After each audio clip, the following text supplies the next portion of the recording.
પિત્તરનો બીજો પત્ર અધ્યાય 1 પ્રસ્તાવના આપણા ઈશ્વર તથા ઉદ્ધારક ઈસુ ખ્રિસ્તના ન્યાયપણાથી અમારા વિશ્વાસ જેવો મૂલ્યવાન વિશ્વાસ જેવો પામ્યા છે તેઓને ઈસુ ખ્રિસ્તનો દાસ તથા પ્રેરિત સિમોન પિત્તર લખે છે. ઈશ્વરને તથા આપણા પ્રભુને ઓળખવાથી તમારા પર કૃપા તથા શાંતિ પુષ્કળ હો. ઈશ્વરનું આમંત્રણ અને પસંદગી. તેમણે પોતાના મહિમા વડે તથા સાત્વિકતાથી આપણને બોલાવ્યા. એમને ઓળખવાથી તેમના ઈશ્વરીય સામર્થ્યે આપણને જીવન તથા ભક્તિભાવને લગતા સઘળા વાના આપ્યા છે. આના દ્વારા તેમણે આપણને મૂલ્યવાન તથા અતિશય મોટા આશાવચનો આપ્યા છે, જેથી તેઓ દ્વારા દુનિયામાંની જે દુર્વાસનાથી દુષ્ટ થાય છે તેથી છૂટીને ઈશ્વરીય સ્વભાવના ભાગીદાર તમે થાવ.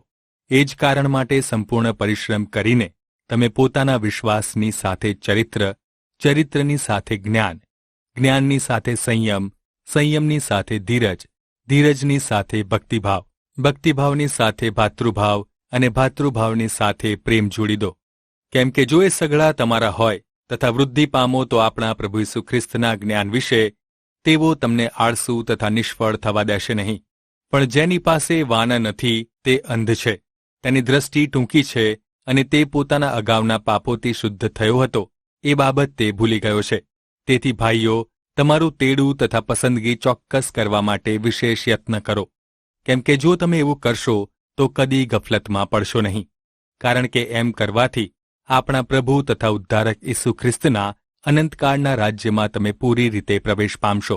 એ માટે જો કે તમે એ વાતો જાણો છો અને અત્યારે સત્યમાં દ્રઢ થયા છો, તો પણ તમને તે નિત્ય યાદ કરાવવાનું હું ભૂલીશ નહીં. અને જ્યાં સુધી હું આ માંડવારૂપી શરીરમાં છું ત્યાં સુધી તમને યાદ કરાવીને સાવચેત કરવા એ મને યોગ્ય લાગે છે. કેમ કે મને ખબર છે કે આપણા પ્રભુ ઈસુ ખ્રિસ્તના બતાવ્યા પ્રમાણે મારું આયુષ્ય જલ્દી પૂરું થવાનું છે. હું યત્ન કરીશ કે મારા મરણ પછી તમને આ વાતો સતત યાદ રહે. ખ્રિસ્તના મહિમાના સાક્ષીઓ. કેમ કે જ્યારે અમે આપણા પ્રભુ ઈસુ ખ્રિસ્તનું સામર્થ્ય તથા તેના આગમનની વાત તમને જણાવી ત્યારે અમે ચતુરાઈથી કલ્પેલી વાર્તાઓ અનુસર્યા નહોતા, પણ તેમની મહાન પ્રભુતાને પ્રત્યક્ષ જોનારા હતા. કેમ કે જ્યારે ગૌરવી મહિમા તરફથી તેઓને એવી વાણી થઈ કે એ મારો વહાલો પુત્ર છે, તેના પર હું પ્રસન્ન છું, ત્યારે ઈશ્વર પિતાથી તેઓ માન તથા મહિમા પામ્યા. અમે તેમની સાથે પવિત્ર પહાડ પર હતા ત્યારે અમે પોતે તે સ્વર્ગવાણી સાંભળી. અમારી પાસે એથી વધારે ખાતરીપૂર્વક વાત એટલે પ્રબોધવાણી છે. તેને અંધારી જગ્યામાં પ્રકાશ કરનાર દીવાના જેવી જાણીને તેના પર જ્યાં સુધી પરોઢ થાય અને સવારનો તારો તમારા અંતઃકરણોમાં ઉગે ત્યાં સુધી ચિત્ત લગાડવાથી તમે સારું કરશો. પ્રથમ તમારે એ જાણવું કે પવિત્ર શાસ્ત્રમાંની કોઈ પણ ભવિષ્યવાણી મનુષ્ય પ્રેરિત નથી. કેમ કે ભવિષ્યવાણી કદી માણસની ઈચ્છા પ્રમાણે આવી નથી, પણ પ્રબોધકો પવિત્ર આત્માની પ્રેરણાથી ઈશ્વરના વચનો બોલ્યા. પિત્તરનો બીજો પત્ર અધ્યાય 2 જૂઠા શિક્ષકો.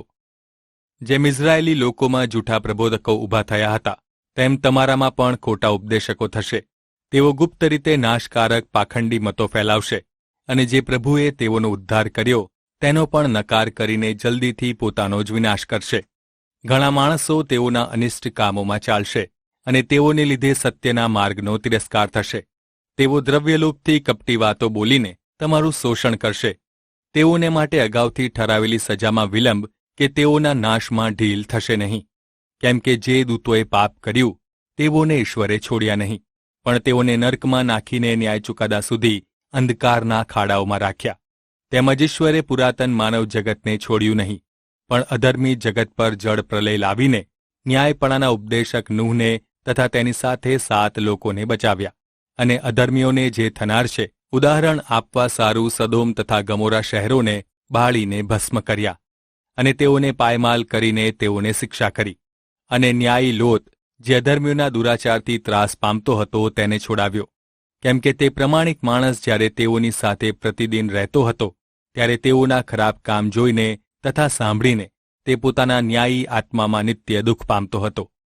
પ્રભુ ભક્તોને પરીક્ષણમાંથી છોડાવવાનું જાણે છે અને અન્યાયીઓને તથા વિશેષે કરીને જેઓ દુર્વાસનાઓથી દૈહિક વિકારો પ્રમાણે ચાલે છે અને પ્રભુના અધિકારને તુચ્છ ગણે છે તેઓને ન્યાયકાળ સુધી શિક્ષાને માટે રાખી મૂકવાનું તે જાણે છે. તેઓ ઉદ્ધત તથા સ્વચ્છંદી થઈને આકાશી જીવોની નિંદા કરતા પણ ડરતા નથી. પરંતુ સ્વર્ગદૂતો વિશેષ બળવાન તથા પરાક્રમી હોવા છતાં પ્રભુની આગળ તેઓની નિંદા કરીને તેઓ પર દોષ મૂકતા નથી. પણ આ માણસો સ્વભાવે અબુદ્ધ પશુ કે જેઓ પકડાવા તથા નાશ પામવાને સૂરજાયેલા છે, તેઓની માફક તેઓ જે વિશે જાણતા નથી તે વિશે નિંદા કરીને પોતાના દુરાચારમાં નાશ પામશે. અન્યાય કર્યાને લીધે અન્યાયનું ફળ ભોગવશે. ઉઘાડે છોક સુખભોગ કરવાને આનંદ માને છે તેવો ડાઘ તથા કલંક છે, અને પોતાના પ્રેમ ભોજનમાં દુષ્કાર્યો કરવામાં આનંદ માણે છે. તેઓની આંખો વ્યભિચારિણીઓની વાસનાથી ભરેલી છે અને પાપ કરતા બંધ થતી નથી. તેઓ અસ્થિર માણસોને લલચાવે છે. તેઓના હૃદયો દ્રવ્ય લોભમાં કેળવાયેલા છે.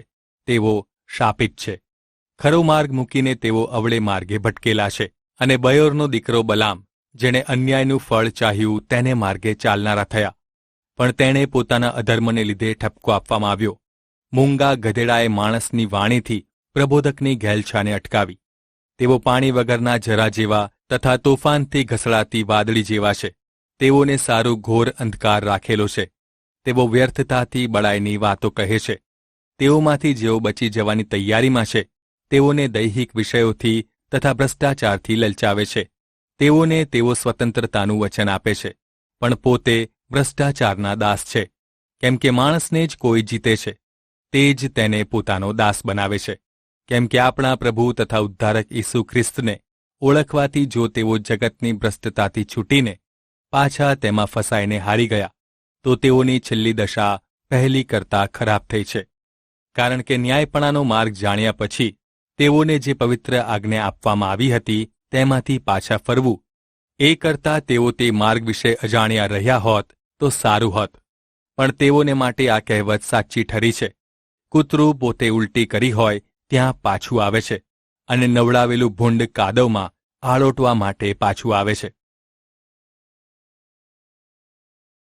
પિત્તરનો બીજો પત્ર, અધ્યાય 3. પ્રભુના આગમન સંબંધીનું વચન. પ્રિયો, હવે આ બીજો પત્ર હું તમારા ઉપર લખું છું, અને બંને પત્રોથી તમારા શુદ્ધ મનોને ઉત્તેજન આપવા કહું છું કે પવિત્ર પ્રબોધકોથી જે વાતો અગાઉ કહેવાઈ હતી તેનું અને પ્રભુ તથા ઉદ્ધારકર્તાની તમારા પ્રેરિતની મારફતે અપાયેલી આજ્ઞાનું તમે સ્મરણ કરો. પ્રથમ એમ જાણો કે છેલ્લા દિવસોમાં મશ્કરીખોરો આવશે, જેઓ પોતાની દુર્વાસના પ્રમાણે ચાલશે અને કહેશે કે તેમના ઈસુના આગમનનું આશાવચન ક્યાં છે?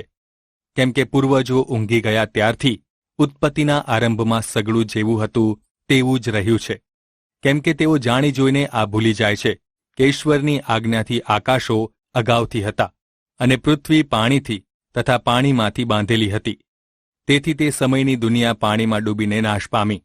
પણ હમણાંના આકાશ તથા પૃથ્વી તે જ શબ્દથી ન્યાયકાળ તથા અધર્મી માણસોના નાશના દિવસ સુધી રાખી મૂકેલા છતાં બાળવાને માટે તૈયાર રાખેલા છે. પણ પ્રિયો, આ એક વાત તમે ભૂલશો નહીં કે પ્રભુની દ્રષ્ટિએ એક દિવસ 1000 વર્ષના જેવો અને 1000 વર્ષો એક દિવસના જેવા છે. વિલંબનો જેવો અર્થ કેટલાક લોકો કરે છે, તેમ પ્રભુ પોતાના આશાવચન સંબંધી વિલંબ કરતા નથી. પણ કોઈનો નાશ ન થાય, પણ બધા પસ્તાવો કરે એવું ઈચ્છીને પ્રભુ તમારી વિશે ધીરજ રાખે છે. પણ જેમ ચોર આવે છે તેમ પ્રભુનો દિવસ આવશે. તે વેળાએ આકાશો ભારે ગર્જના સહિત જતા રહેશે, અને તત્વો અગ્નિથી પીગળી જશે, અને પૃથ્વી તથા તે પરના કામોને બાળી નાખવામાં આવશે. તો એ સર્વ આ પ્રમાણે નાશ પામનાર છે. માટે પવિત્ર આચરણ તથા ભક્તિભાવમાં તમારે કેવા થવું જોઈએ? ઈશ્વરના જે દિવસે આકાશો સળગીને ભસ્મીભૂત થશે તથા તત્વો બળીને પીગળી જશે, તેમના આગમનના એ દિવસની રાહ જોતા તેમની અપેક્ષા રાખવી. તો પણ આપણે તેમના આશાવચન પ્રમાણે નવા આકાશ તથા નવી પૃથ્વી, જેમાં ન્યાયપણું વસે છે, તેની રાહ જોઈએ છીએ. એ માટે પ્રિયો, આમ બનવાની આપણે રાહ જોઈ રહ્યા છીએ. તમે તેમની નજરમાં નિષ્કલંક તથા નિર્દોષ થઈને શાંતિમાં રહો, અને ધ્યાનમાં રાખો કે આપણા પ્રભુનું ધૈર્ય ઉદ્ધાર છે. આપણા વહાલા ભાઈ પાઉલે પણ તેને અપાયેલી બુદ્ધિ પ્રમાણે તમને એ વિશે લખ્યું છે. તેમ તેના સર્વ પત્રોમાં પણ આ વાતો વિશે લખ્યું છે. તે પત્રોમાં કેટલીક વાત સમજવામાં અઘરી છે. જેમ બીજા શાસ્ત્ર વચનોને તેમ એ વાતોને પણ અજ્ઞાની તથા અસ્થિર માણસો પોતાના નાશને સારું બગાડે છે અને ઊંધો અર્થ આપે છે. માટે પ્રિયો, તમે અગાઉથી આ વાતો જાણતા હતા. માટે સાવધ થાવ કે અધર્મીઓથી આકર્ષાઈને પોતાની સ્થિરતાથી ડગી જાઓ નહીં, પણ આપણા પ્રભુ તથા ઉદ્ધારકર્તા ઈસુ ખ્રિસ્તની કૃપામાં અને જ્ઞાનમાં તમે વૃદ્ધિ પામો. તેમને હમણાં તથા સદા સર્વકાળ મહિમા હો. આમીન.